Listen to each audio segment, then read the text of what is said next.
Welcome to our first virtual exhibition night. And this is our panel. I've been teaching photography for the last 13 years. I teach at Kate School and I also teach at Ventura College. I'm an artist who works with photography primarily, and I've been working with photography for, oh my goodness, 27 years-ish. So yeah, that's a little bit about me. And this is your first time judging for the club? For this club, yes. Terrific. Well, welcome. We're glad to have you. Thank you. I'm excited to be here. Yeah. And many of our members know Chuck. Do you want to say hello to everybody, Chuck? Yeah. Hi, everybody. It's good to be back, sort of. Yeah. Hi, Chuck. As all of you know, my background is editorial photography for a big range of clients. And I've been teaching either at Brooks or Santa Barbara City College for 15, 17 years, something like that. So, well, welcome back. We always like having you. Yeah. And our club judge is Jeff Lipschitz. Jeff, do you want to tell us a little bit about you? My accent's from South Africa, and after retiring from another profession, I moved to Santa Barbara and went to Brooks. And I think my favorite type of photography is going to faraway places and recording cultures that are disappearing. We're going to go ahead and get started, and I'll start by sharing my screen. All right, so this first category is unscored. Audience, our members all know what it's about. We're going to start with the first image. It is called A Charming Tale, and it is assigned to Monica.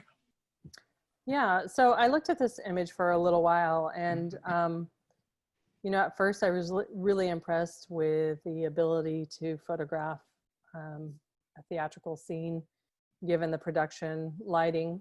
I think overall that the photographer did a pretty good job. I like how the main character in the center is mostly in focus. My only concerns are probably the characters on the periphery, who seem to be a little bit blurred and a little bit out of focus. So for me personally, it would be more effective as an image if everybody in this scene was like crystal clear. I think it would just be a really nice capture of that moment and really, you know, encapsulate that scene perfectly so that as the viewer, I could see everybody's expressions a little bit more clearly. I could really get a sense of, not that I can't, but like the gentleman on the far left, like he seems to kind of be disappearing a little bit. And the gentleman on the back right seems a little bit blurred. So it's a little bit distracting for me. But I mean, given that it's a theatrical performance and like knowing that staging is really important as far as like composition and setting up your scene, like it works in that way. And I like the directional lines of everybody's gaze, and that really helps, again, focus on the person in the center. But just if I was to be nitpicky and just say, like, if I could really, you know, photograph this again, I would really try to get those characters on the periphery a little bit more in focus. All right, thank you. Any other comments from other judges? All right. We're going to go on to the next unscored entry, which is a video entry, and this is called Daybreak at Gold Harbor. And I want to let the audience know that all of the images that we're showing on the screen, because we weren't sure about bandwidth, are in the club's album. So the judges had an opportunity to preview these images ahead of time. So this is Daybreak at Gold Harbor.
I think we asked Jeff Lipschitz to comment on this.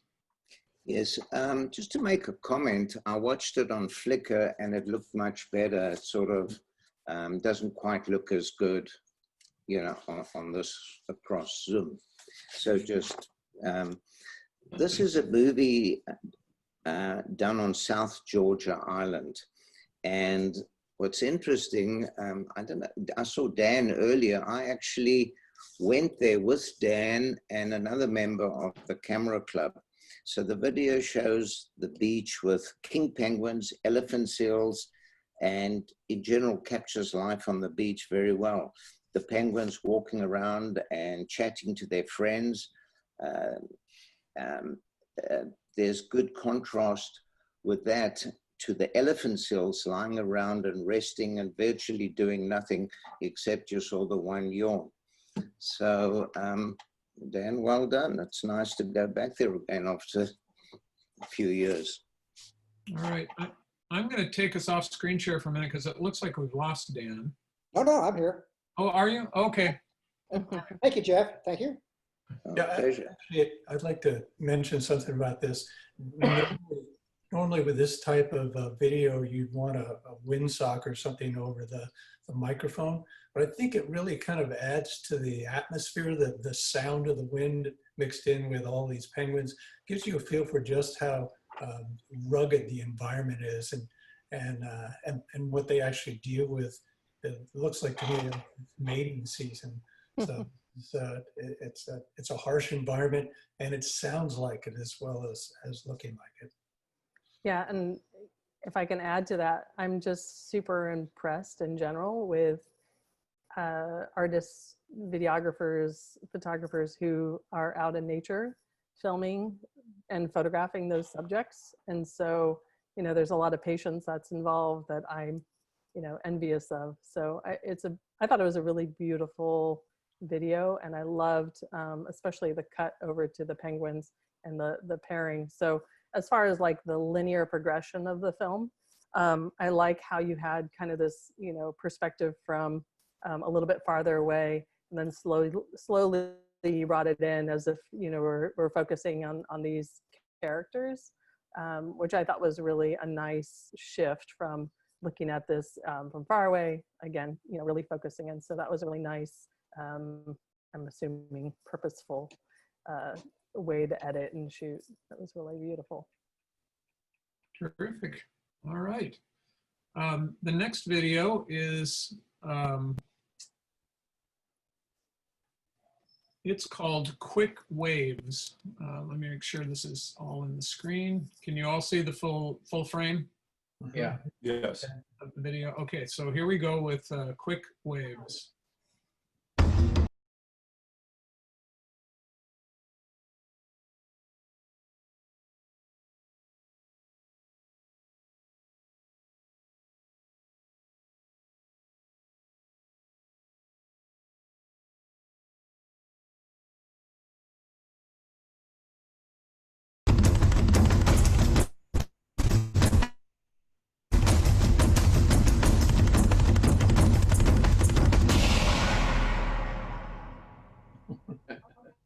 Okay, I think that, Chuck, I think that had your name on it. Yep, I think so too. It's a really fun video. Plus, as is true with pretty much any type of action video, there's a lot of real quick cuts in this, which really it really accentuates the action. But what I found was interesting was picking still images out, especially the wave shapes and such. They always look kind of like a glass sculpture when you do that. I thought that was a nice touch, interspersing those through a lot of this. I think actually the music and the video really work well together. I thought it was really interesting. I think it worked real well. Very good. All right. Any other comments? No, I mostly agree, and I think it's kind of one of those fun things where, you know, we're so used to seeing a lot of the still footage, right, of these beautiful waves, and so it was fun to see the actual photographer out there moving into the waves and the effort, again, the efforts going into taking those shots. It was fun. Terrific. All right, we will move on into the altered reality category. We run through them once so that everybody can see them, and then we'll come back and begin the scoring.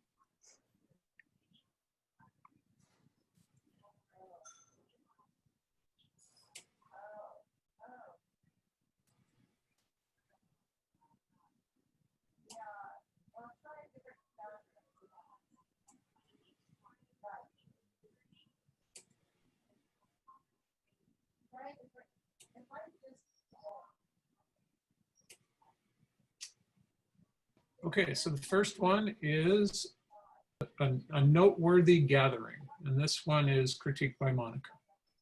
Yeah. You know, I had fun looking at this image and trying to discern whether or not this was a composite. And so when I'm looking at it, I mean, it's definitely one of those scenes when, I'm sure you guys have seen this too, like you're driving around or you're walking somewhere and you see that moment with the lines and the birds and you're like, oh my God, that's a cool shot. I mean, there's a really nice rhythm and repetition to the birds, and it reminds me a lot of like musical notes. And I really like that play against the sky in the background, so that it's not necessarily like a huge contrast because they're both natural scenes and natural objects, but I just like how this photographer chose to put these two images together. And if it is a composite, I would say that whoever put this together really did a fine job. You know, it's hard in composites to make sure that you get all those, you know, the feathering between your objects in the background or foreground to meld together nicely. So I think they did a really good job. That's pretty much, I don't really have any critique or criticism that I would have to say about this. I think the cropping's nice, the balance feels good. There's a nice rhythm, visual rhythm to it. That's all I have to say about that. Okay, so we have a 776 on that, which is a total of 20. Okay. Our next image is Blue Sand Sun. And that was for Jeff. Yeah, you know, my first comment in looking at this is this really altered reality? The beach looks pretty normal. The only thing that maybe is altered is the sun that I can see with a starburst effect. So otherwise it looks like the typical Santa Barbara beach scene with the island in the backgrounds, someone walking their dog in the distance. Yeah, so my main question is this altered reality? Yeah. Okay, I have a 665 for a total of 17. All right. Our next image is Mind's Eye. And this is Chuck. You know, the first time I looked at this, it felt a little bit like the movie Vertigo. Where things start to sort of twirl and blur and so on.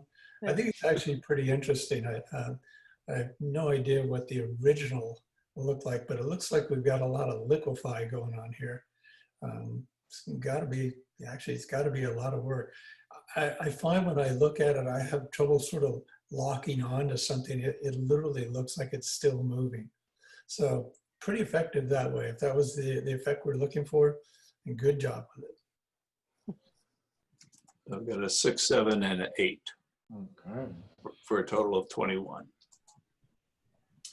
All right. The next image is Mission SB. This is assigned to Monica. Yeah, so kind of like the last one, you kind of are aware of like cooler filter may have been used. So this one definitely is using, I'm assuming, a Photoshop filter. I think again, the composition is nice. The rainbow in the background is a little funky, but you know, it looks a little bit more like an etching or so it's an interesting use of the filter for sure. for me personally, it's not knocking my socks off, sorry. But I mean, it is an interesting use of the filter to really enhance the grain of the texture of the building. So it was an interesting use. And it makes it look like it's supposed to be engraved, or it feels like it's supposed to be engraved in the side of a building. So like there's like kind of fun play between the texture of the building, using the filter to make it feel like it's ingrained. So yeah, it's an interesting image. Okay, it looks like we have a 6, 5, and 5 for a total of 16. All right, and our next image is Mr. Sandman. And that's Jeff. Mr. Sandman, if you look at the top half of this image, you can make out the face, ears, eyes, nose, mouth, and raised arms. And then the image is flipped vertically. I like the pastel blue color against the background that blends in pretty well. The touch of the yellow-green grass, I think, works well, and it makes it sort of less flat and more 3D. I think it's an interesting image that's pretty well done. And we have a 6, 7, and a 7. Okay, the next image is Night Stalker. I like the idea of this. I especially like the lights. I think if we were going to actually make this look like it really worked, we would need to change these white highlights to a warmer highlight, because we've got these kind of incandescent lights around, and you would assume that a big part of the lighting was coming from that. So I think we've got a little bit of disconnect in the color balance of our heron that's stalking the nighttime rooftops. And I would tend to probably kind of curve some of these claws so it looks like he's actually holding on to something. But I like the concept and all the stars and such. It's really got it's got sort of a very strong kind of surreal nighttime feel to the whole thing. I think that would be my main suggestion, is to get a little bit closer color balance on the white egret, just to match up with the subject in the background. So we 6, 7, and 8.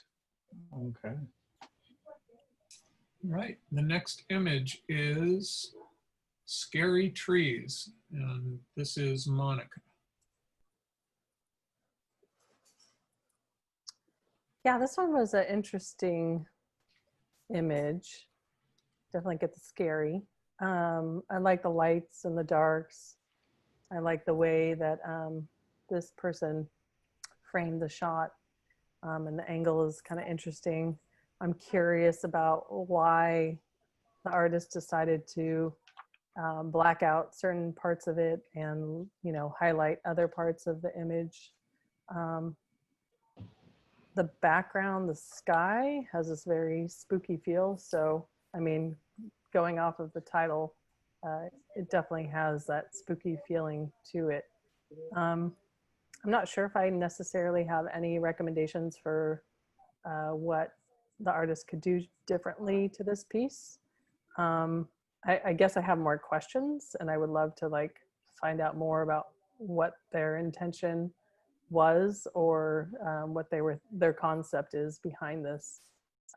It's interesting. I mean, I guess in that respect, like, I'm curious, like I want to know what's going on and what they're thinking. So that counts for a lot sometimes, right? So that's all I have to say. It's a 7, 6, 6. Okay, and the next image is Shades of Rose, and that is Jeff, I believe. Yes. Yeah, this is a photo of two people walking with superimposed rose-colored patterns. It's interesting to look at, but your eye keeps wandering, especially to the bright areas in the bottom right, top left, bright shirt. The image basically is very busy. And in a way, I'd like to use it for something I'm certainly going to be talking about later tonight, is making an image stand out from the background by using focus of the main subject, blurring of the background, lighting, and leading lines, which this image unfortunately doesn't have. So again, it's very busy and you're not sure where to look. Okay, we have a 6, 6, and 5 for a total of 17. All right, the first one is a noteworthy gathering. That one. Okay.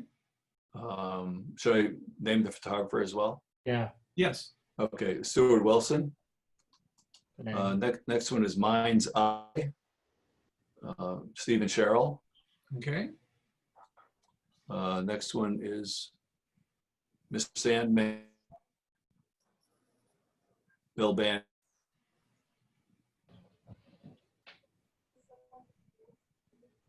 And the last one is Night Stalker, Judith Barrett. Okay. Those are our accepted images in that category.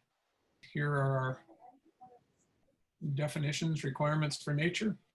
And I'll go through the images.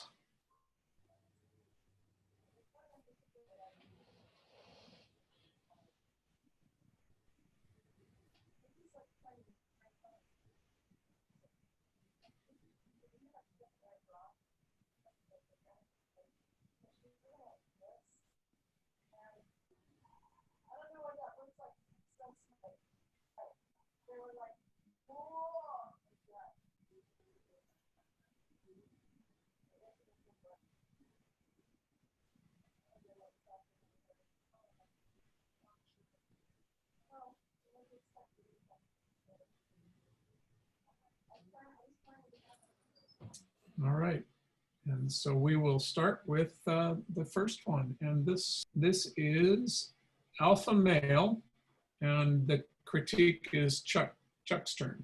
Yep. I think this is a great image, especially with that eye contact.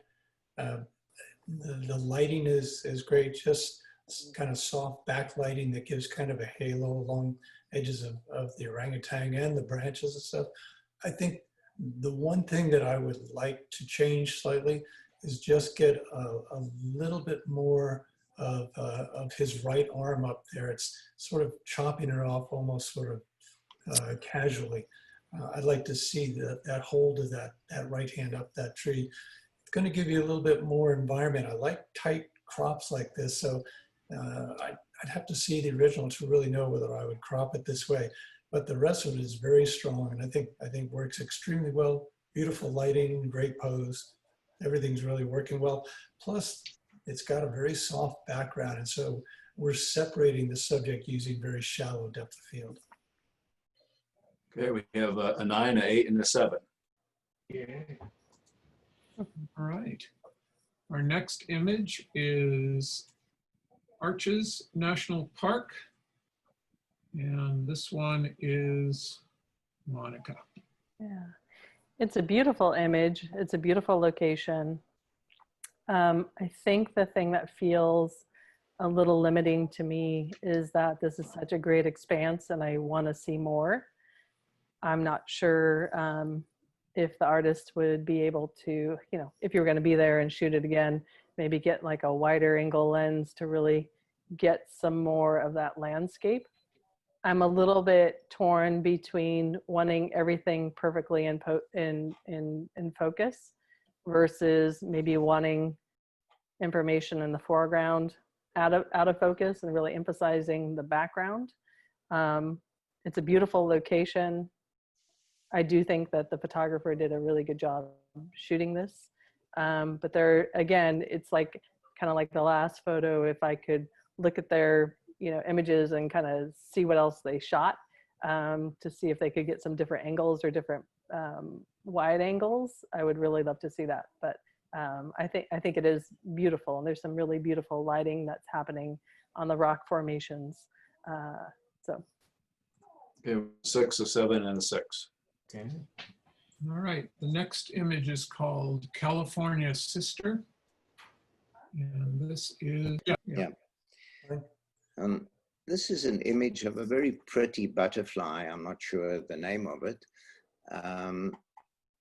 It is placed right, dead center in the middle. And the question comes up, does it really stand out, you know, from the background? And we'll see some examples of another butterfly later.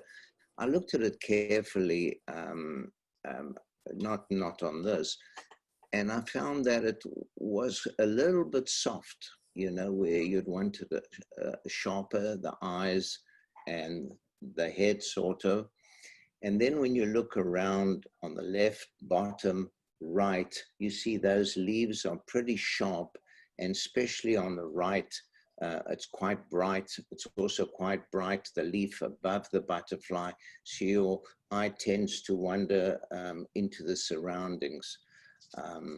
Where I'd like to see it, and we'll talk more tonight about it, to isolate the main subject a little bit more. 8, a 6, and a 5. 8, 6, 5. Correct. Okay. The next image is Canopy, and this is Chuck's turn. You know, it's one of the things with California live oaks and stuff, they get really brushy. And for me, I kind of like this, the feel looking through kind of the center of this tree. But there's so much going on, and there's for me, there doesn't seem to be a particular center of interest except basically going through these, through all of these branches.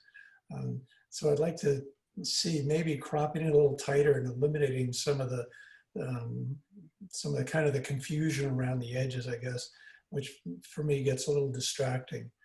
I'd like to see a little tighter shot, maybe a specific part of the trunk with some greenery in the background. Okay, we have a 5, 6, and a 6. Next image is Cruising, and that one is Monica's. So I think, you know, compositionally speaking, that this image, you know, follows roughly in line with our rule of thirds, right? There's some beautiful shadows. I love like the ripples and the water. I love the reeds. I love the contrast between the lines of the grasses or reeds in the background and the organic lines in the foreground. The one thing that I wish that this would do is it just feels a little flat to me. And I'm not sure if there's a way that the photographer could enhance it or just kind of make it pop a little bit more. It feels a little bit matte, and I want a little bit more vibrance. But I think overall, getting the shot, the ripples, the reflections, you know, the photographer did a pretty good job. Could I mention something along those lines? Sure, yeah. I think you're exactly right. And in Lightroom, they've got a relatively new slider called Haze. And it's to increase basically contrast between adjacent pixels and eliminate haze. But it also works extremely well on overcast days. We've got this flat lighting. It really makes the texture, the feathers and the reeds and all of that would pop much more if we use that. Yeah, no, I agree with you. Like like the colors in the duck are just so vibrant. I just really want to see it more, you know? Yep. Yeah. So it's a good image. It just needs that little, you know, little pop. Right. Yeah. Okay, we have a 5, a 6, and an 8. All right, our next image is called Dinner and a Dance. And this is Jeff's. So I think this image illustrates what we've been talking about with some of the other images, in that the bird totally stands out from the background, and even the area at the bottom and the left act as leading lines to take your eye towards the bird. Also, the bird is not totally center in front. The wings are spread out, and especially on the left side of the screen, the bird's right wing pointing up at the corner. So I think that's an excellent composition. Add to this some wow factors. You have the bird or something in its mouth. You've got the action with the legs and splashing, and then also the reflection. So all in all, it's a very good image, I think. Okay, we have a 6, a 9, and an 8. All right, our next image is called Feral Cat. And this is Chuck's. This cat looks really well fed to be feral. I mean, that's a big cat. Also, because my wife and I used to tame up feral kittens and stuff, one of the ways you can tell if something's actually feral, if you look at the corners of the eyes and around the nose, most feral cats have an upper respiratory issue of some kind. This one's in perfect shape. It's a great shot. We've got wonderful highlights in the eyes. I usually try to avoid centering an image, but in this case, I think centering works perfectly. And there's such a strong connection with the viewer. I think the whole thing works really well. A 6 and a 7. What was the first number? 9. 9, 6, 7. All right. Our next image is Grand Tetons. Monica, this is yours. Yeah, I really like this image. You know, it's really reminiscent of like an Ansel Adams, right? Just not in black and white. What I like about it is the photographer's point of view. I like how in the foreground, they chose to have the shrubbery in the foreground to really give us a sense of where the viewer would be standing if you were there witnessing this beautiful scenery. I like how on the left-hand side, the trees are highlighted. So it really starts to give us depth to this image, and how the light is just really hitting those mountains in the background, not to forget the beautiful reflections that are happening in the water. And of course, you know, technically or compositionally speaking, formally speaking, you know, we've got C curves, rule of thirds, all those fun things that are happening. But the exposure is really pretty. I mean, in an ideal world, if I could, you know, say like, these are things I would do, maybe that kind of middle ground on the right-hand side, I would love to see a little bit lighter. But again, I don't see the original. I'm looking at what I have in front of me. So there's a lot of really beautiful, dramatic scenery that's happening here. I like the exposure settings. The depth of field is really lovely. And again, what I mentioned at the beginning was that point of view or that perspective, really feeling like as the viewer, I know where the photographer was standing, or feeling like I'm standing where the photographer is. So. 8, 8, and 8. All right. Our next image is Hungry Iguana. And this is Jeff. I was trying to figure out from the title why I called it Hungry, so I couldn't figure that out. But anyway, it's a beautiful black and white conversion. I think for it to work, you had to be tack sharp, and it's very sharp, including the eye, which I found interesting. The eye was looking directly at the photographer. I think, again, this image stands out very well from the background. All lines leading to the subject. There's good lighting, great composition. So overall, I think it's a very good image. We have an 8, 9, and an 8. Middle score was a 9. Correct. 8, 9, 8. All right. Our next image is Keel-billed toucan, and that's Chuck. Okay. This one, sometimes it's hard to judge on screens like this. Looks just a tiny bit soft. I do like the image. I think the toucan itself could actually be a little brighter. It looks to me like with that white background, it tended to cause a little bit of an underexposure. So I'd like to see that brought up, either selecting the bird specifically, bring it up, or to bring up the entire shot. Background is going to be white almost no matter what you do. I do like the composition and the way that it's really situated in the frame. It tells you about the environment in which this bird lives, but it looks a little dark to me, and I'd like to see a highlight in the eye. Everything looks much more alive with highlights, and now with Photoshop or Lightroom, you can actually add a highlight. You don't actually have to be out there with your full flash blasting away at things.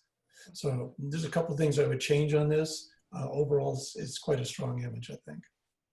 It was a 755. 5, correct. All right. Our next image is Layers of Nature. And this is Monica's. Yeah, so I looked at this image for a while. Sorry, there's my cat in the background. He's not feral. Let's see. And, you know, there's some beautiful things that are happening in this image.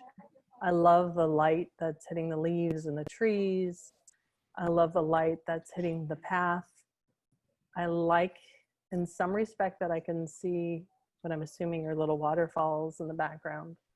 I think the one thing that I'm a little bit challenged by is trying to figure out what exactly the photographer wants me to really pay attention to. Like, is it the leaves? Is it the path? Is it the waterfall in the background? I'm also questioning whether or not there needs to be a little cropping on the top. I'm also wondering if it might be more effective having the background blurred out and having everything in the foreground more in focus.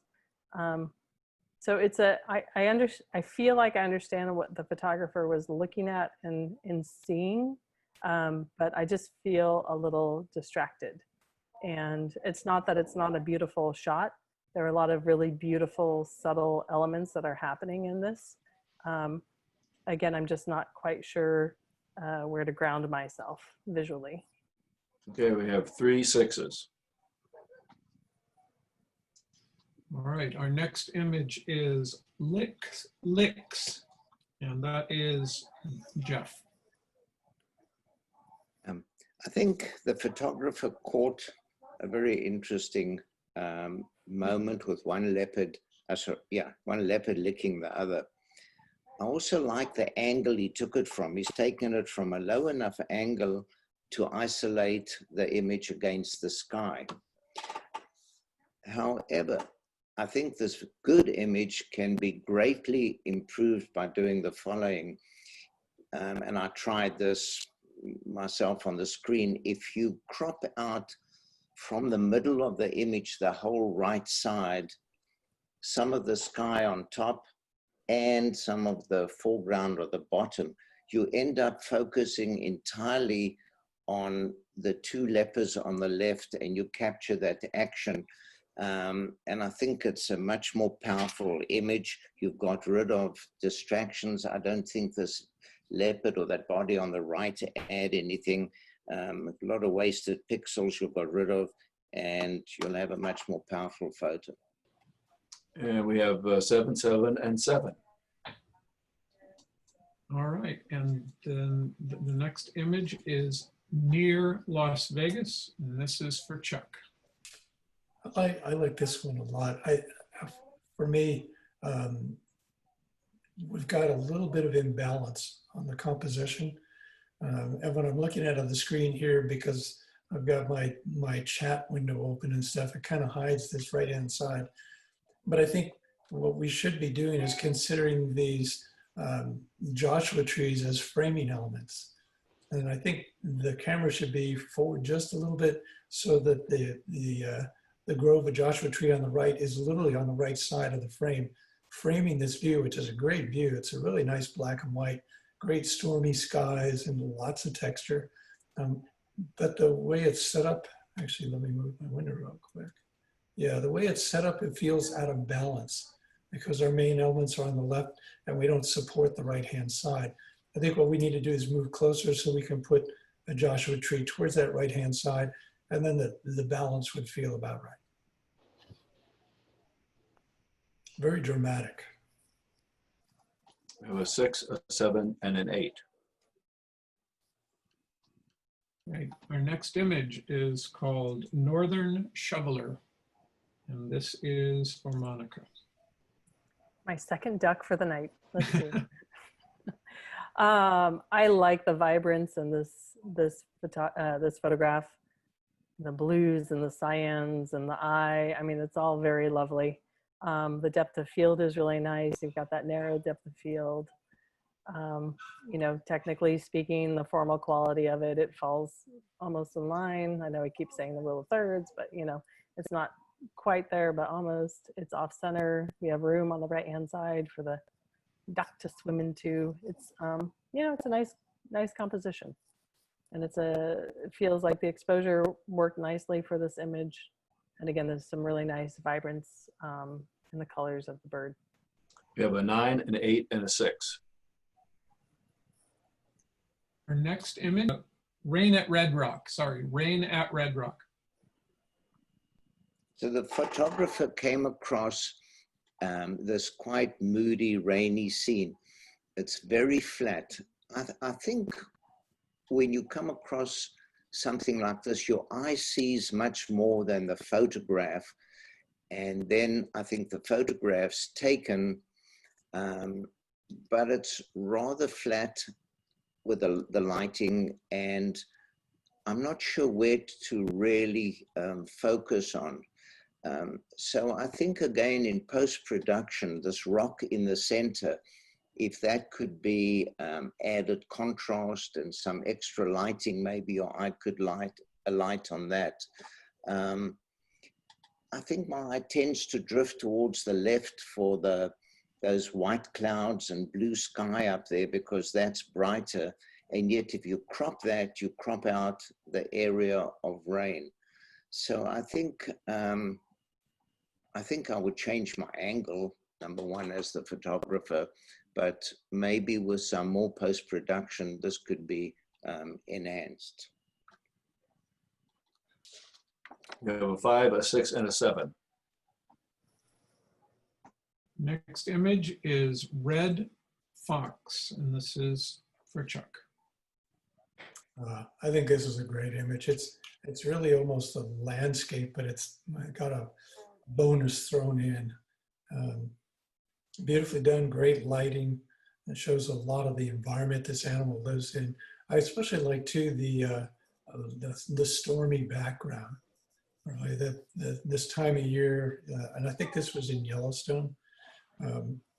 Just a rough environment for most animals. The fox is really sharp.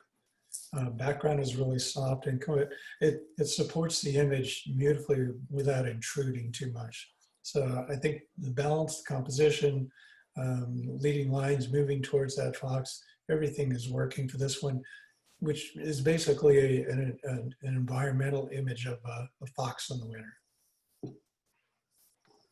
Okay, 9 and an 8. I heard a 9 and an 8.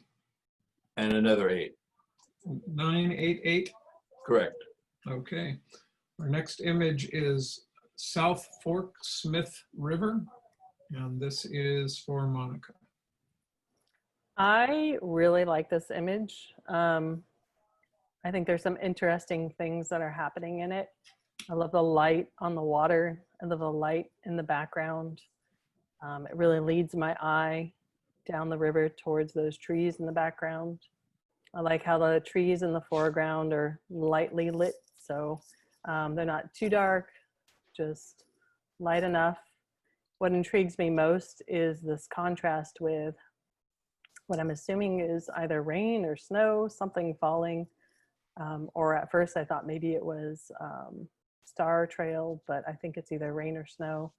But I really like the movement, and I appreciate the fact that there's that contrast between the stillness of the trees, the stillness of the water, and then the motion and the movement of what's happening in the sky. It's a pretty, in my opinion, it feels dramatic, it feels poetic. It's just a nice shot. The one thing I kind of wish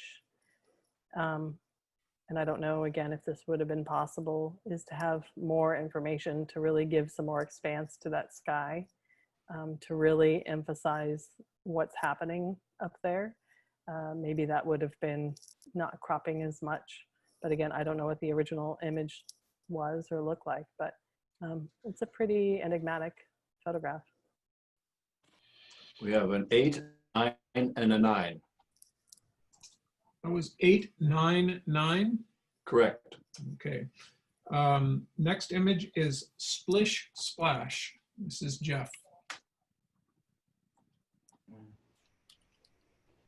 This is an image of a wave breaking caught at a high shutter speed. Due to the light and sharpness, the wave really stands out very well from the blurry and dark background. However, if you look at this, it doesn't really look natural. And I think it's due to the fact that in post-production, it's really been lightened, sharpened a bit. And I would just suggest a little bit less post-production would be better. Okay, we have a 4, a 6, and a 7. And our next image is Spring Flowers for Chuck.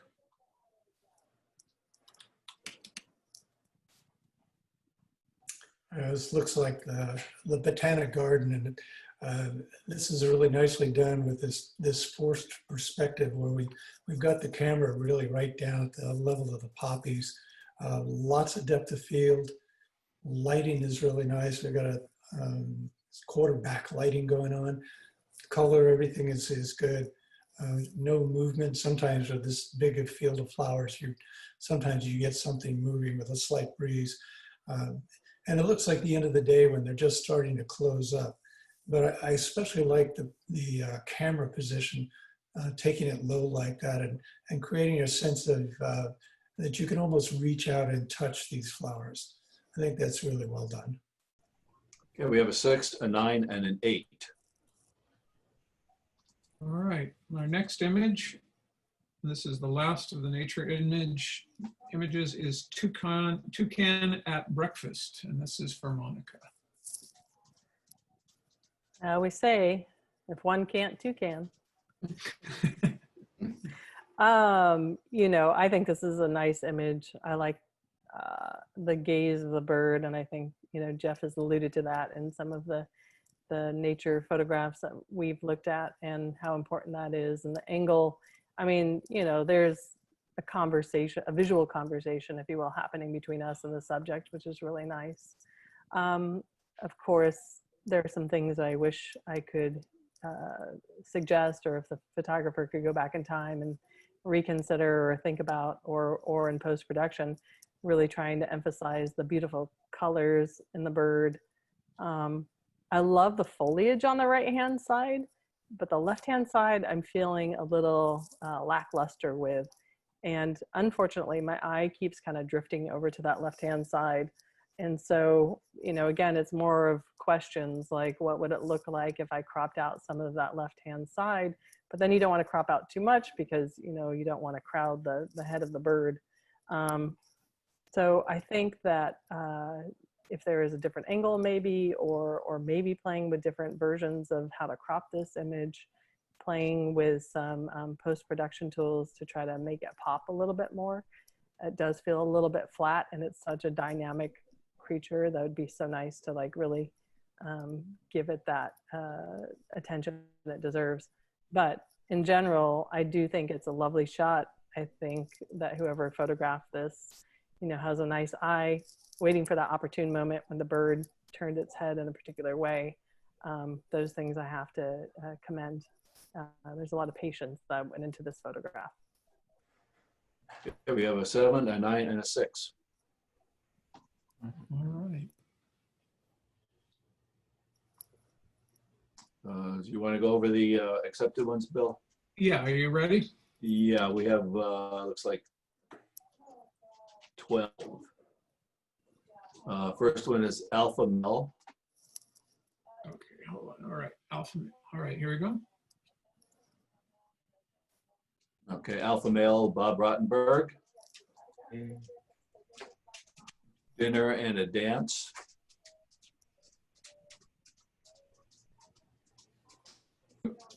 Oh, Too many. Here we go. This, okay, that is, oh, yeah, dinner and it's Don Green. Feral Cat by Innes Roberts. Grand Tetons, Jeff Lipschitz. I think the next should be, there it is. Hungry Anna, Bill Meyer.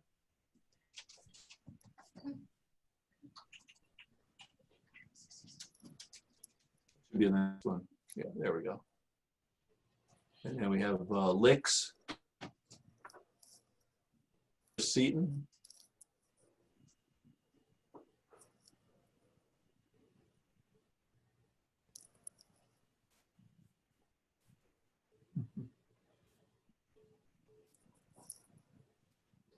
And near Las Vegas, Zoltan Pushkash.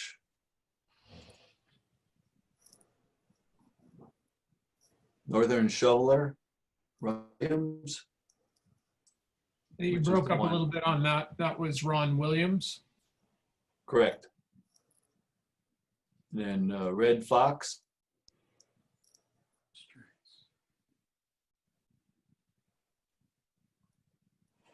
Bruce Straits. South Fork Smith River, Dave Basso.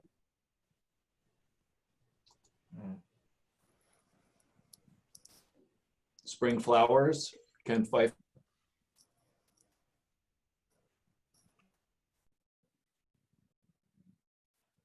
And Toucan at Breakfast, Ron Abels. All right. Open category. And the Okay. first image is for Jeff, and it is. Are you gonna scroll? Are you gonna scroll through them first, Bill? Oh yeah, I will do that. Yep. Okay. Here we go. Although we've all seen all the images. That's true. They've already seen them all, so it doesn't really matter. That's okay. Audience hasn't seen. Okay. Yeah. That's It's right. true. I haven't seen them.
Okay.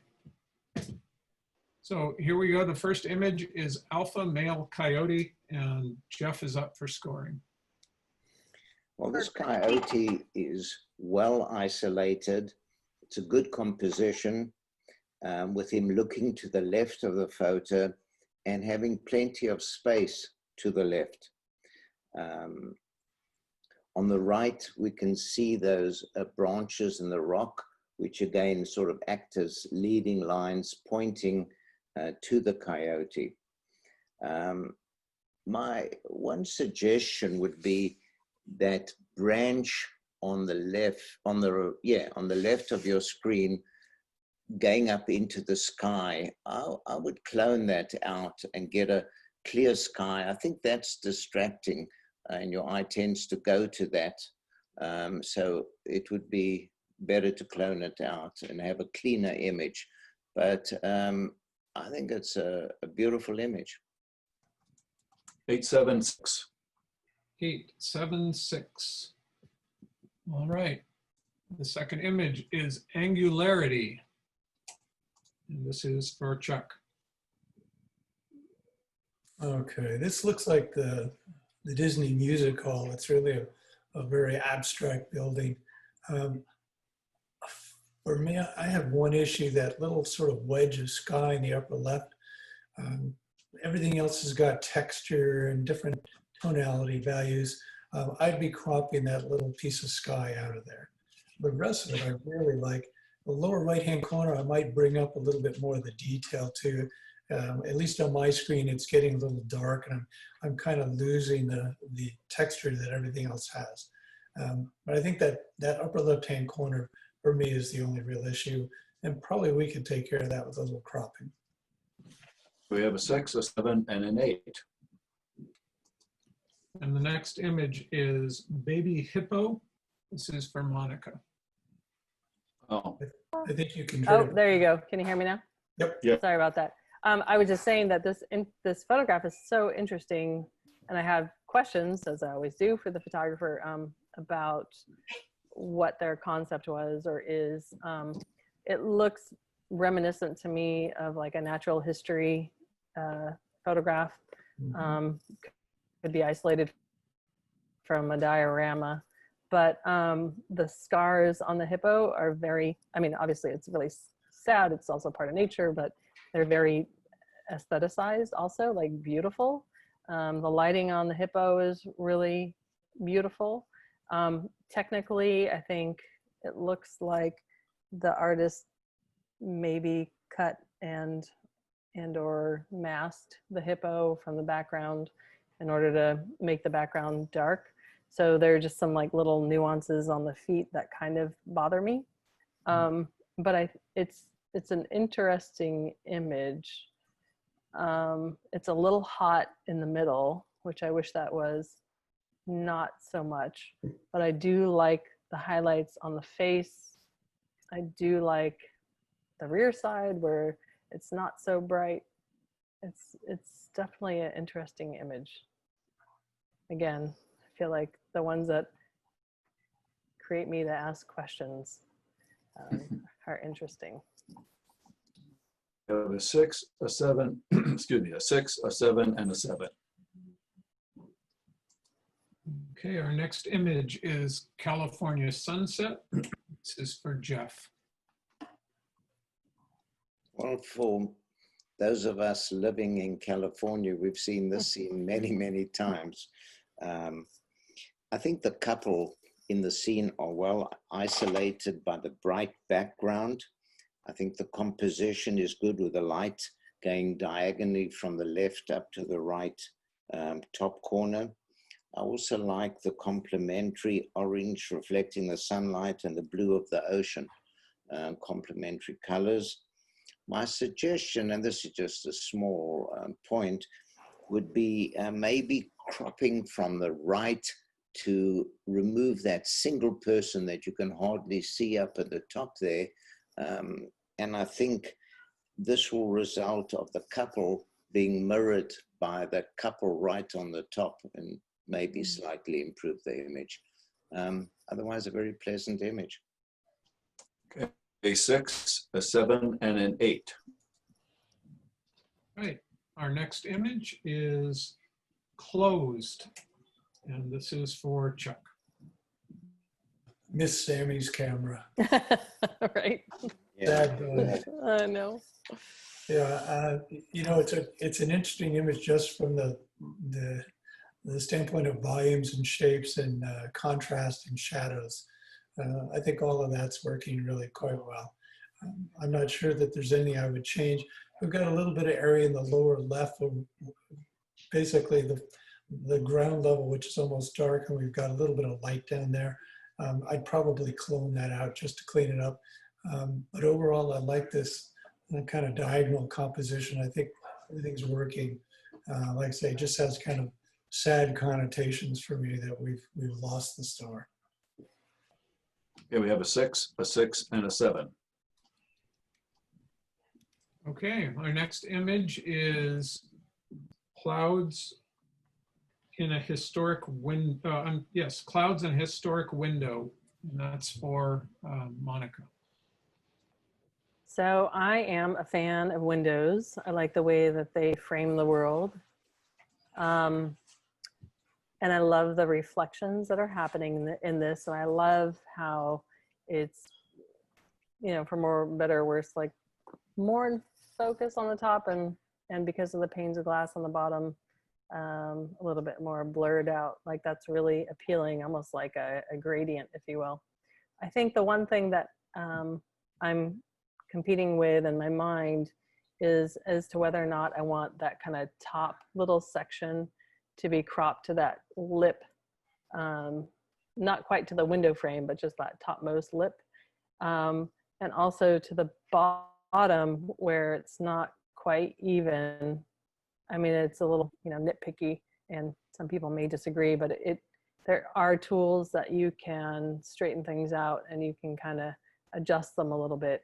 You know, I'm not sure what the intention of the photographer was with this piece, but it might make it a little bit, just because the window frames are, you know, so rigid that I feel like the framing of the window itself needs to be a little bit more rigid too, and kind of perfect. And hopefully that's not reflecting on me, but it's just thinking about the image and like having this like sense of control within the frame of the window itself, where everything is a little bit aligned and symmetrical and even. And then within each pane, there is this, you know, randomness or this natural occurrence that's happening. So in general, I think it's a really beautiful image. I love that moment when a photographer sees these opportunities to take a photograph just by glancing around themselves and noticing the world. So I really appreciate that. Here we have a 6, a 7, and a 6. Next image is Cloudy Day in Santa Barbara. And this is for Jeff. I'm sure we've all photographed the harbor many times. It's interesting to me on this cloudy day where you eliminate the highlights and the shadows from the sun shining, how you can get these colors to really pop. And I've never quite seen the harbor looking like this. And I think it's a beautiful image as a result of the cloudy day. Okay, we have a 6, a 7, and a 7. Next image is Crow No Virus.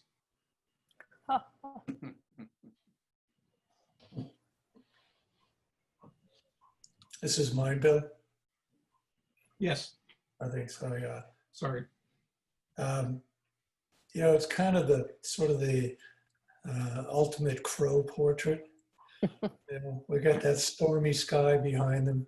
In our neighborhood, they've eliminated about half the songbirds in the area. And it's actually, I think it's a great portrait. The head kind of canted, the clouds in the background, lots of detail in the blacks, good highlights in the eyes. I think it's actually a beautifully done portrait of a crow. Okay, we have an 8, an 8, 7. 887. Correct. The next image is called Don't Shrug. And this is Monica's. So I love the lighting on this photograph. I wish if this photographer was there, they could get a more dynamic angle, almost from a lower shot. I feel like what would make this image a little bit stronger would be to crop in from the bottom, just to really kind of tighten the frame a little bit so that we don't have those buildings on the left and right hand side. So it really shows kind of the power of the sculpture with the symbol and then the building in the background. That said, it's, you know, a nice composition. It's got some beautiful lighting. The angle with the building in the background is really nice. Here we have 6, 7, 6. You broke up on that. Let's hear it again. 6, 7, 6. 6, 7, 6. Correct. Okay. Our next image is Elvis on State Street, and this is for Jeff. I think this is a good storytelling photo of Elvis. You can almost hear him singing. He has good light on his face, and his face has very good focus. I also like the red studs on his chest, which are in focus. And also the angle taken from below, I think works very well in this image. My only niggle is on the left side, I would burn the area that's light there, that window, whatever that was over there. Just as an aside, in 1977, I had tickets for his last concert, and my parents and my sister came over from South Africa, and he died 2 days before the concert. And unfortunately, I got my money back on my tickets, which I shouldn't have done. Oh, Anyway, just an aside. Yeah, we have a 6, a 6, and a 7. All right, the next image is Geyser Mist Ice. And this is Chuck's. This really is quite a kind of an otherworldly look to this whole thing, especially with all of the snow and ice covering everything, as well as the steam coming off the water. I think it's really well done. I like the foreground framing elements, a little bit soft, and then we really get back into our main subject, and it just looks almost primordial in many ways. Black and white's a good choice for this. I think it works well. And I especially like little subtle things like this center area where you can actually see through the steam in spots. It's really quite an amazing image. Can I add on to that? Yeah. Yeah, no, I was totally blown away when I saw this photo. I thought it was spectacular. And like you mentioned, the framing is beautiful with the trees and the foreground, and also, but when you're looking at the trees in the foreground on the left-hand side, there's that little bit of blur, but on the right-hand side, it's a little bit in focus. So it's playing with like all these depths of field and then just drawing you right into the middle of the image. I feel like this is a pretty dynamic photograph for me anyways. Okay, we have a 9, an 8, and a 9. Next image is He's Looking at You. And this is for Monica. Aha. Yeah. So it's one of those three-wheeler bikes, right? Yeah, I mean, I think it's an interesting representation of one of those vehicles. I feel like the cars on the periphery kind of distract me, unfortunately. So like if I'm really supposed to look at like the beautiful design of the object and, you know, the light gleaming off it, like I'm not quite getting that. I wish that it would have been shot from different angles, maybe playing with depth of field a little bit, and you know, blur out those cars in the background or in the side, depending on how you shot it. But I mean, the other thing that's kind of interesting about it is that from the angle this angle that the photographer shot it, it's kind of strange, but it gives it like a sense of personality, like almost looks like a creature with eyes and all that, ears, and so that's kind of an interesting thing that's happening. But yeah, I think that there are possibilities with this, but again, I think time of day and location may have could have enhanced it a little bit more to make it a little bit more visually interesting. Okay, we have a 7, a 5, and a 5. Next image is, we'll go to morning at the market currently. Okay. And this is going to be Jeff, is that right? Yes. Okay. Okay. You know, when I started Brooks, I remember a lecturer walking in, clapping his hands and say, clap, C-L-A-P, and you need 2 of these to make a good photo.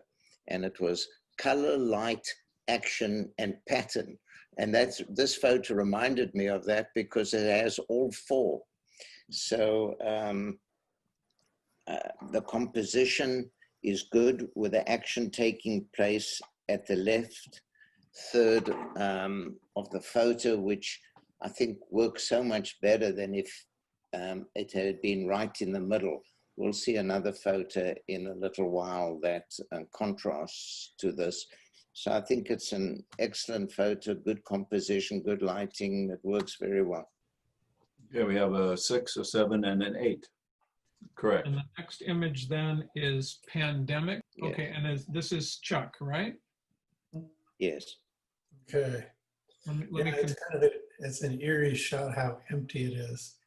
You probably don't even see it this way normally, even in the middle of the night. Beautifully lit. I would love to see just one person on one of these people movers off in the distance, just get a sense of scale for the whole thing instead of just completely empty. This looks almost like it's been shut down, even though effectively it really has. Mhm. So I think everything's working here.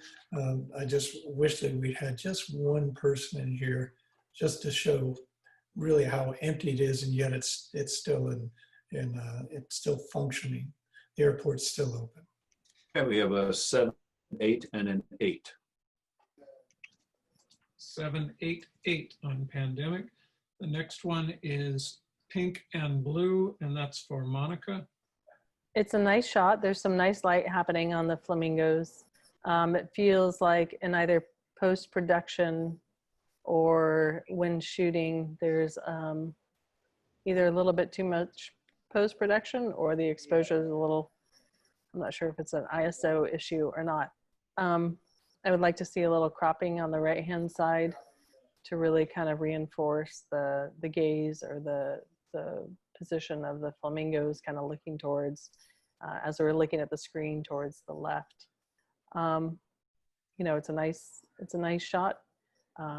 Again, I would probably crop some on the right, some on the top, maybe a little bit more, just to really tighten the frame with these guys. And also just be a little cautious of post-production. Here we have a 6, a 7, and a 5. Okay, and the next one now will be Maui Storm, and then this is Jeff again. Is that right? Yes. Okay, Okay.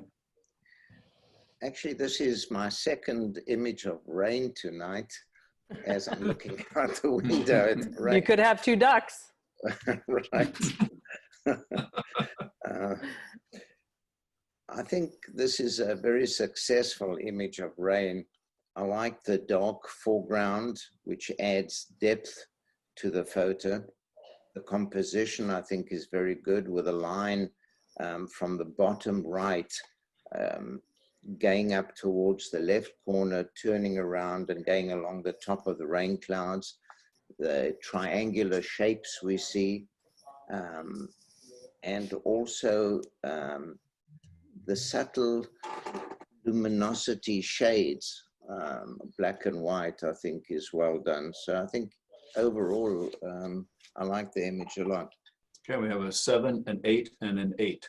next image is Rays of Hope, and that is for Chuck. Okay. It's great lighting on this one. I like the God rays coming down. That's always a nice touch. And it looks like we might have clipped some of this area, but this is our light source pretty much. So I don't know that that's avoidable. Composition is good. I like the different layers. It gives her a good sense of depth. I think the one thing I would change, or I might alter to a degree, is either moving close enough to get rid of this little strip of beach, or finding something, maybe a piece of driftwood, something like that, to anchor the foreground and create a sense of even greater depth. One or the other, but I find this little strip at the bottom really a little pointless. I'd like to either get close to the water or get a little further back and find something for a foreground object. But I like the rest of this. It's got a great feel to it. Yeah, we have a 7, and a 6. Okay, and our next image is red, blue light. Yeah, so this is an interesting image. Again, I always have questions. So like, what's happening in the background? What was the artist's intention? And if I look solely at the flower, there's some really beautiful light happening on the leaves, giving it some nice highlights and shadows. The background I feel like is a little distracting, although I'm sure it's meant to isolate the flower and really send it to the foreground.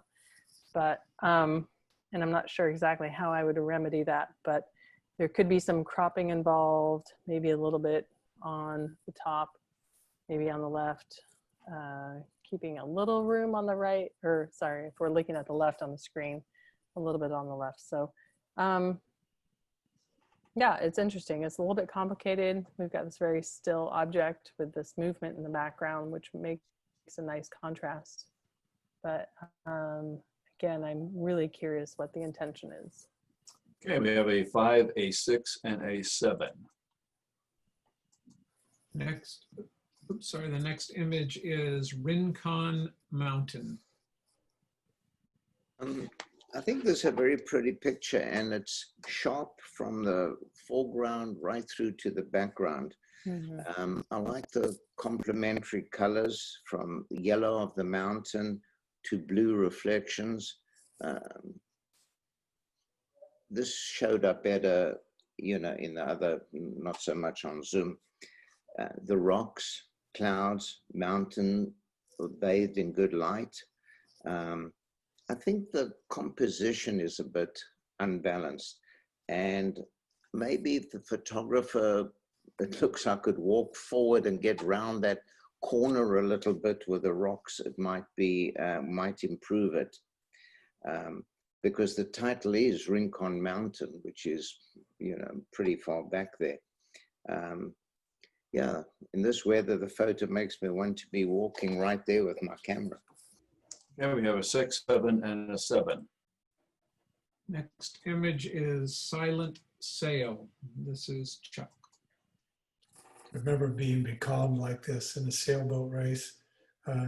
It's kind of like the sky and the ocean all blend into each other. I like the shot the way it's done. The basic composition works really well. It's almost a little bit too minimalist for me, but that's a real subjective thing. And I have a tendency to like color, so I might actually just sort of push the blue side of the scale and make this a little later in the day, maybe sort of an evening shot. With Lightroom and Photoshop, we have that option to really change an image considerably, especially the color balance and impact on something like this, because it's sort of everything is sort of a neutral color all the way through. It is rather peaceful though, and like I say, the composition is really well balanced as well. Okay, we have a 6, a 7, and a 7. Next image is Social Distancing. This is from Monica. Funny, it's so reminiscent of the last photo we just looked at, but just a different subject. There's something so peaceful and calming about this photograph. I love the color consistency. I don't know when they shot this, or maybe they changed their white balance in order to kind of get this hue. But it reminds me a little bit of the work of Catherine Opie, who photographed surfers before they're actually surfing. It's kind of that moment of contemplation, but there's also the formal quality of the photograph that's really important. So I appreciate it for sure on that level, with just that soul figure in the ocean and the contemplative moment. So I think that it's really beautiful. I feel like it's well balanced. It's not, you know, the subject isn't perfectly in the middle, but it's just like kind of off enough that really, I don't know, makes it feel peaceful, makes it feel calm. It's a nice shot. Okay, we have an 8, a 7, and a 7. The next image is the commuter. And this is for Jeff. This is a photo of a cyclist. I think the composition itself is good, with a cyclist placed on the right third of the photo, leaving plenty space in front of him where he's going to. I like the action, and especially with his hand on his stomach after his big lunch that he's had. The negatives, I think, are I don't really care for this green tint. And if you look at the sky, especially up there on the right, there's really a lot of noise. Otherwise, an interesting picture. A 7, a 6, and a 7. The next image is called The Day After. And this is for Chuck. Okay. Obviously a beautiful sunset. I like those receding mountain ranges and stuff. The composition bothers me just a little bit, primarily because of this tree in the foreground. It's not quite lined up with the sun, and it's not very far off either. I'd like to see maybe the camera position moved a little more left, pushing the tree towards the right, and getting it basically from under that sun itself. Otherwise, the rest of it is really quite beautiful. And it's not an easy exposure either when you've got the sun that large in your frame, right in that frame. So I think the rest of that is done quite well. It's got a real strong feeling of depth and atmosphere. It's just the placement of that one tree bothers me a bit. All right, we have a 6, an 8, and a 6. The next image is Two Trucks. This is for Monica. There we go. Now I was looking at this image earlier, and I really like, seems like it's obviously on a tripod. It's a light painting exposure. And given those parameters, I think that the photographer did a pretty darn good job, because that can go entirely wrong. And I love the aspects or the little parts of the sky that you can see in the background. And of course, it'd be like way more dynamic if you could see those, but we can't control those things all the time. So I think that the photographer did a really good job with their light painting, and the setup of their shot, the angle of their shot, their exposure settings. I think they did a great job. Okay, we have an 8, a 7, and an 8. Next image is called Waiting for the Pot of Fish. And this is for Jeff. I think it's a very funny title. Again, the pelican is very sharp and stands out well from the blurred background. And also the colors on the pelican seem to match the colors of the rainbow almost. I would have loved to have seen a vertical of this photograph, so you'd see much more of the pelican and of the rainbow. I think would work much better. The other aspect is the composition. I would have liked to see the photographer take one step to the left, so the bird was not crowding the fisherman at much, and the bird would between the fisherman and the rainbow. But certainly a very interesting photo. We have a 6, a 7, 6. The next image is Which Way to Huayapichu? And this is for Chuck. I love this image. It looks like the llama's a tour guide, and he's just discussing the history of the location. Beautiful lighting, great composition. Lots of depth on this. The backlighting really lights up the llama beautifully, but the exposure is perfect all the way through too. I think with one thing, I would love to get rid of this little bit of lens flare, and that's an easy thing to get to clone out of there. Outside of that, I love everything about this shot. I think it's really well done. We have a 9, a 7, and a 9. The next image is Windy Dune Hike. This is for Monica. So I think this is a pretty interesting image. Formally, we've got the nice leading line along the edge of the dunes where you can see the lights and the dark. So it also makes it really equally balanced. There's some nice geometry. I love the figures that are transecting those two zones, the light and the dark. On the right-hand side, I love how the sand is a light color blowing over the dark sand. I mean, it's just a very dynamic photograph. Kind of makes me want to be there, but not really. there's a little bit of a narrative happening, of course, an adventure. I love the person who's closest to us on the right-hand side, who's just kind of pausing. That would probably be me. And yeah, I don't know. I think it's a really adventurous photograph. I really love it. There's so much motion and so much movement, but also like the stillness at the same time, which makes a nice contrast. Yeah, we have a 9, a 7, 8. Next image is zebra longwing. This is for Jeff. That's my second butterfly. I think this is a very successful photo that people can learn from a little bit. The butterfly and flower are tack sharp, and the background is beautifully blurred by the photographer, most likely shooting with a long lens and a wide aperture. And thus, I think in this situation, the choice of lens and aperture succeeded in isolating the subject from the background. And I also like that the subject is slightly off center.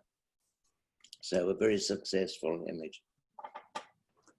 9, a 6, and a 7. 13 accepted images. Starting with Alpha Male Coyote, Don Green, Angularity, Stephen Lewis,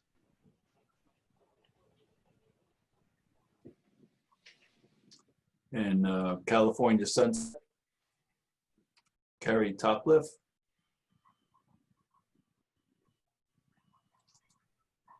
Chronovirus, Bill Banning,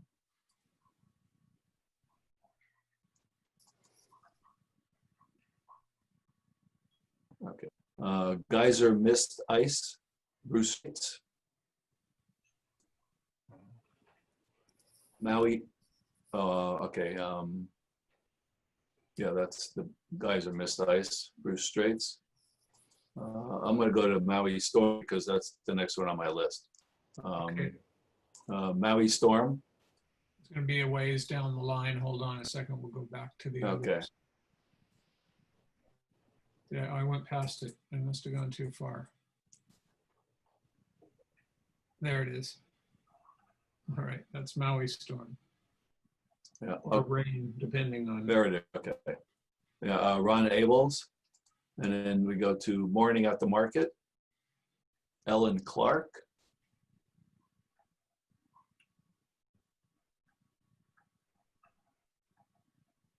Okay. Pandemic, Ron Williams.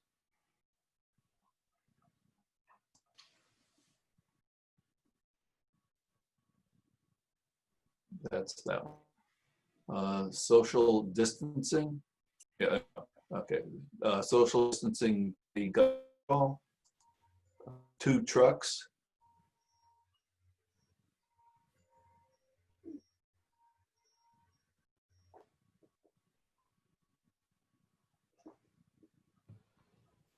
Stuart Wilson.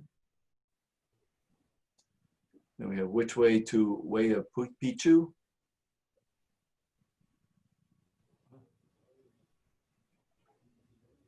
Bill Hallier. Windy Dune.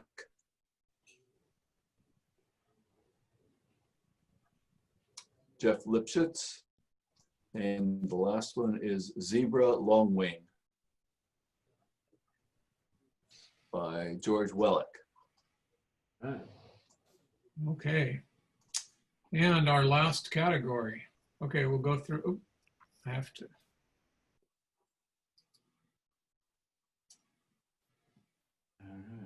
Okay, we'll go through them.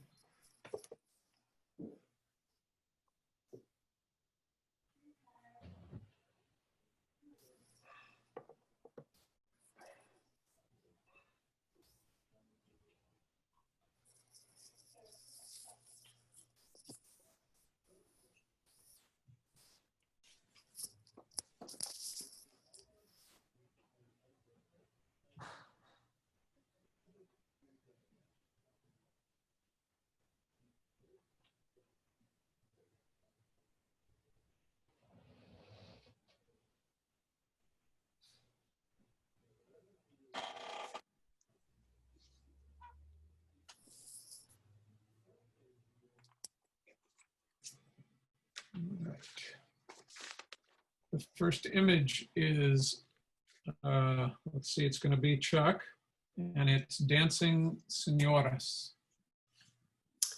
Yeah, I like this one with all the energy and the lighting and the costumes. And I think everything is working well here. I think that the composition is a little bit off. Instead of including all of this pavement in the bottom and some of the skirts, I'd like to see more of the baskets at the top. And so I think we've framed it a little bit low with the camera, where we really should be aiming up a little bit higher, showing this row of baskets and everything in them. I think that's my only issue with this. Lighting's beautiful. It's a good composition all the way through, except I think we're a little low. Okay, we have a 686. The next image is Desert Rendezvous for Monica. And, I like the landscape. I like the figure in the landscape. It feels Burning Man to me.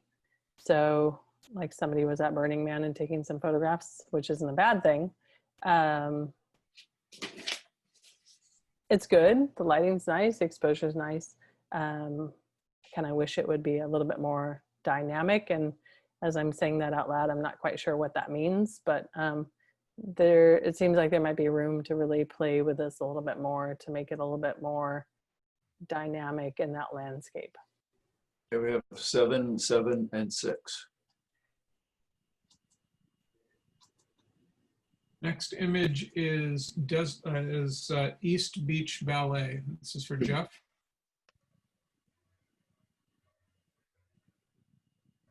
I think this image successfully captures our home sport of beach volleyball.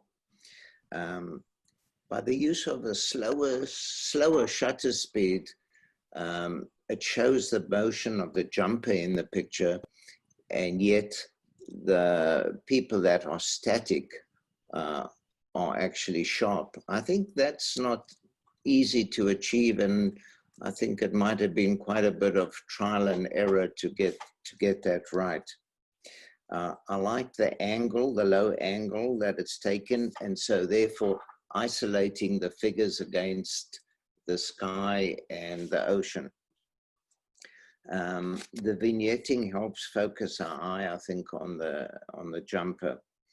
If I can really be picky, and something probably very few people have noticed, is there's actually a white border around the dark clothing. And that's due to, sometimes happens with a black and white conversion, and that can actually be corrected in Photoshop, but that's not a negative. So I really like this image a lot. Yeah, we have a 6, an 8, and an 8. What's the first number? 6, 6, 8, 8. Okay. Next image is Empty City. And this is for Chuck. I really like this one. This is a really unusual angle. The black and white's a good choice for it. Getting all of these different diagonals working together is really quite nice. One of the things, I think maybe two things I would do. The individual, though they stand out against the lighter background, I think we could still bring that person out more. And I'm not sure that I'd leave the lettering on her shirt. I'd probably just retouch that out. But I'd like to see her brighter in this shot rather than darker than the background, because I feel like she kind of disappears in there a little bit. She blends a little bit too much for me. And I think that's a critical part of it. I think really she needs to jump out more. But the shot is really beautifully done, and certainly a unique angle. Yeah, we have a 6, a 7, and 8. Next, the next image is Himbu Makeup. And this is Monica. I think the lighting on this photograph is very beautiful. I think it's obviously social / documentary photography. I'm a woman with questions, and I have a lot of questions for the photographer about their perspective on that. I think it's beautifully shot. I like the framing, I like the lighting, the gesture. It's a nice image. I'm not sure that I'd have any real critical things to say about the composition. Oh, correct, the title is Himba Makeup, not Himbu. Himba Makeup. Okay, we have an 8, a 7, and an 8. The next image is Hot. This is for Jeff. I think this colorful photo captures the fun of Fiesta. The subject is sharp and certainly beautifully attired. The red, green, blue, and yellow colors are complementary. I think it's well done isolating the subject, which is not easy to do at Fiesta. So I think it's a nice image. Okay, we have a 7, a 9, and a 6. The next image is Last Touch. Chuck, this is yours. Yeah, I wasn't sure what to make of this. It looks a little bit like the Sistine Chapel roof, but putting it together this way, it's a little bit creepy having hands cut off at the wrist. Maybe I think if I were going to do this, I'd probably blend the hands in with texture, with more texture, just to get them look like they're part of a painting rather than real hands. For me, it looks a little disjointed, let's say. We have a 6, 6, and a 7. Next image is Loved. Monica, this is yours. Oh, wait, is that the right? Yep, that's right. Okay. Oh, Yeah, that's it. there we Loved. go. Yep. got it. It's a very sweet photograph. It reminds me of an ad or some sort of post for happy moments. Yeah, I mean, it's a great shot. It's nice motion capture, nice framing. I don't have a lot to critique about it. It's a beautiful shot, but not particularly like life-altering. But it would be good, I think, for a social media advertisement or a magazine. She's wearing an O'Neill bathing suit, so maybe for O'Neill, maybe for pet adoptions. I'm not sure, but it's sweet. It's got a nice angle, nice little narrative happening there. Okay, we have 6 and 6. What was the middle number? 7. 676. Correct. And the next image is Over Forward, and this is for Jeff. Image of a skateboarder. I think it's pretty hard to get a really good image of a skateboarder unless you spend a lot of time and effort either to photograph it with a slow shutter speed to get some of the action and blurring, or a very fast shutter speed. Over here, he is somewhat blurred, so it's kind of between the two, and also the angle showing his back mainly. It's again difficult to get good composition when these people are really moving very fast. So hard to get a very successful image, and I appreciate the effort. Here we have a 5, a 7, and a 6. The next image is Paper Factory. This is for Chuck. I really like this shot. This is a kind of a classic National Geographic image. There's a little shutter blur, so a little shutter drag is going on here, separating the shredded cotton, I guess it is. The machinery in the background, everything about it is really interesting.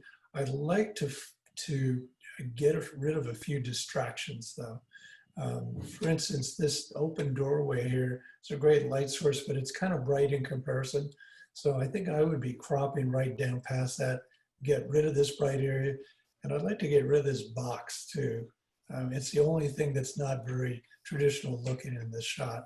So a little cropping basically in here, I think will focus us more on the individual and the process and get rid of a little bit of distraction in a couple places here.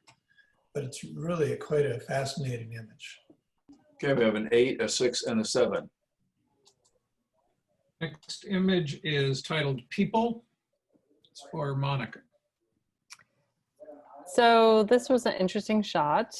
I feel like the photographer in post-production put it through a tilt shift lens filter. And I'm curious again as to why they chose to do that. It feels like it's, you know, kind of the viewer half looking through their eyes, looking at the subjects in front of them, glazed over slightly. It's a nice shot, although the subjects in front of them don't feel particularly that interesting. But maybe that's the point. I don't know. Maybe there's the kind of banality of walking in the city that's important to this photographer. They're nice colors, nice framing. I'm not sure the tilt shift is necessary or whichever blurred filter might have been used. Yeah. Okay, we have 3 5s. Next image is Perseverance for Jeff. Well, this is an image of an lady stepping out of a courtyard. Looking at it, the lightest part is across the street. So your eye tends to go across the street to the lighter part. She's not really well lit at all. Again, it's right in the middle, which I don't think actually is a negative in this case. In contrast to the previous one I critiqued, you know, with a lady stepping out of the market, those two are very good contrasts. So I think it's interesting, but it could maybe a different time of the day with better lighting would really work. Okay, we have a 5 6 7. Next image is Proud Artist for Chuck. Yeah, I like this one. I think this works really well. I'm prone to crop very tight on my imagery, and I think this is one of the reasons this one works so well, is because it really separates the subject and one of his pieces of artwork from the background. There's no question in your mind what this is about. Shows a lot of personality of the individual, and I think that's real worthwhile. The background does tie in, especially some of the clay work up in here ties into this main piece, and so that helps sort of set the stage for this. I think if anything, we got a little bit of, you know, you can see past the piece, so I might actually crop along that edge just to get rid of this slight distraction here. But the expression on his face and the proximity of his artwork, I think, really works in this particular case. Okay, we have a 7 8 7. Next image is Robin, and it is for Monica. Yeah, this is a very beautiful image. It kind of reminds me of the one we looked at earlier on the stage. I love the theatricality of this image. I love the reflection. Her form, her shape is really nice. I feel like the photographer captured it very well. The exposure looks nice. The framing looks good. I don't know if I would crop it necessarily. Maybe a little bit on the right, but not too much. Okay, we have a 9 8 8 and 8. Next image is Seeking Inspiration, and this is for Jeff. There's a photo of a man playing a musical instrument. Now, you know, usually we would criticize that his face is not sharp, nor the hair or his mustache or beard. And yet I feel it sort of works in this dreamy, emotional image. I love the way he's looking off into the distance, the angle of his head, arms and upper body. I think that also the slower shutter speed beautifully captures the movement of him playing the instrument with his right hand. And I also like the actual shadows under his right hand. It's sort of almost musical. So I think this photo captures the emotion very well. Okay, we have 3 8s. The next image is Spirit of the Forest for Chuck. Again, a really dramatic image. This edge lighting is very strong. I'd like to bring up a little bit of detail in the shadow here. It becomes, I think it becomes almost a little too harsh. But again, that's a very subjective thing, especially when it comes to black and white. But again, a great pose, beautifully done. A little bit of detail in the background. I'm not sure exactly what that is, but a very dramatic image, the way it's lit and the way it's posed. Okay, we have a 9, an 8, and an 8. Next image is Steam Pump Fellow for Monica. All right. I feel like this is still at Burning Man, but you know, it's an interesting character, photograph of a character, personality. I think the thing that's distracting for me is the pillar in the background.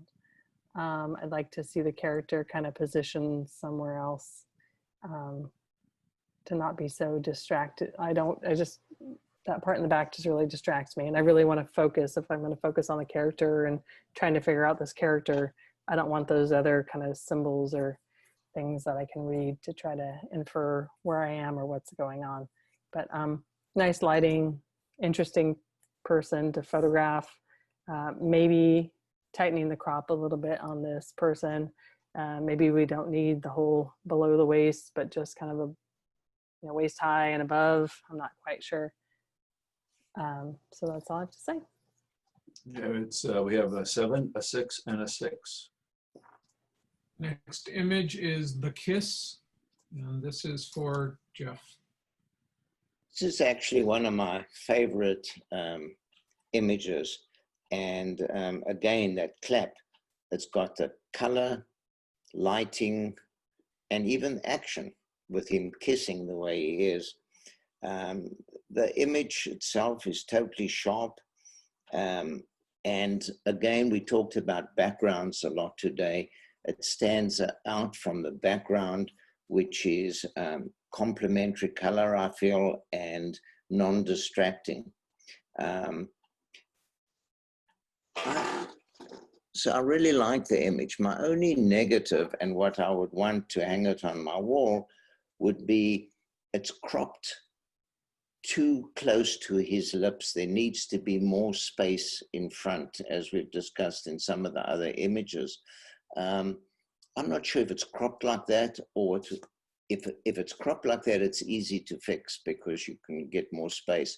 However, even if that is the actual photo, I would, in Photoshop, make it a square photo and duplicate some of that background and extend it in front, and then I would definitely hang it on my wall. So I think it's a great image.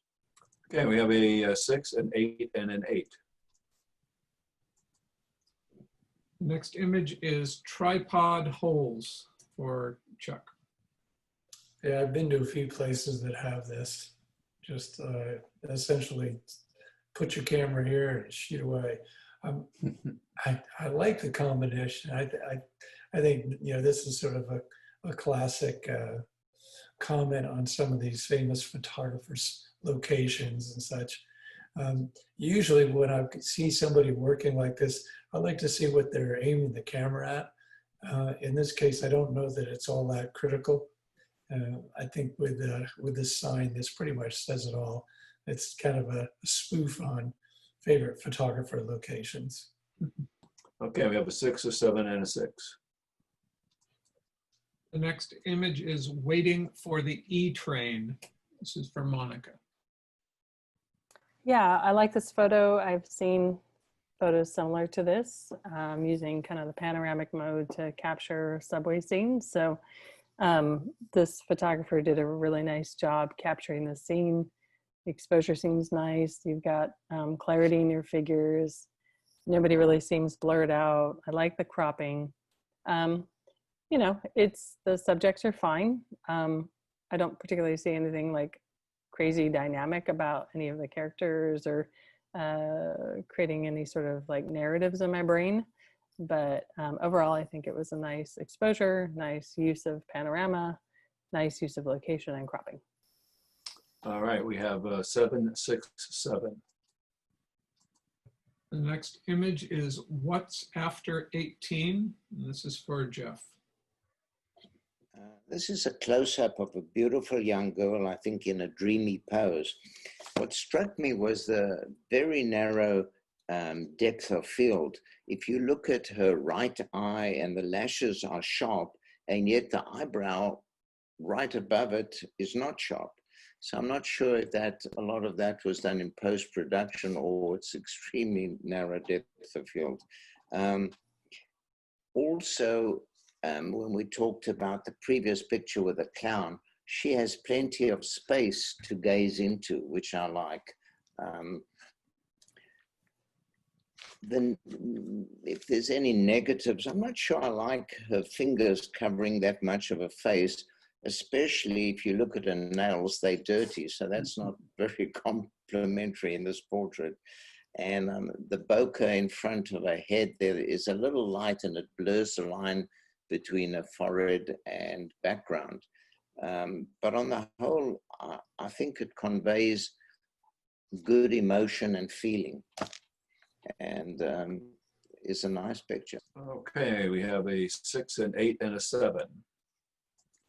And the next image, the last image of the night, is Wisdom, and it goes to Chuck.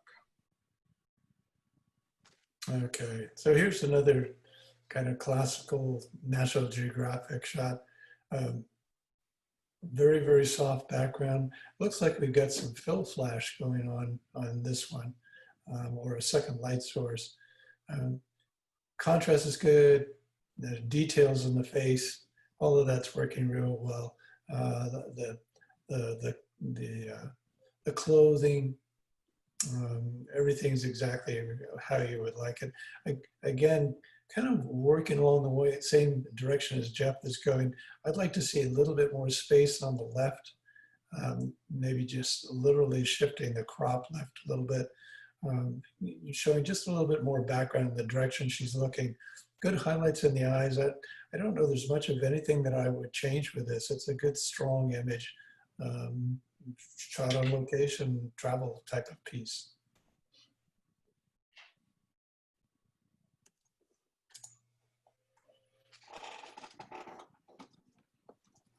Okay, we have a 7, an 8, and 8. Right. And we have 12 accepted images, starting with East Beach Ballet.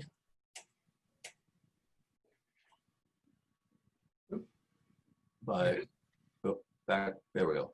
East Beach Ballet, Bill Banning. Empty City,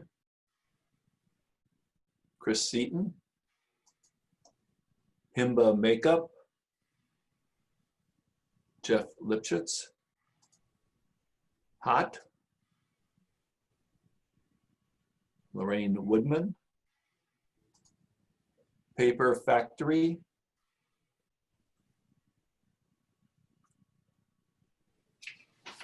Carrie Topliff. Proud Artist,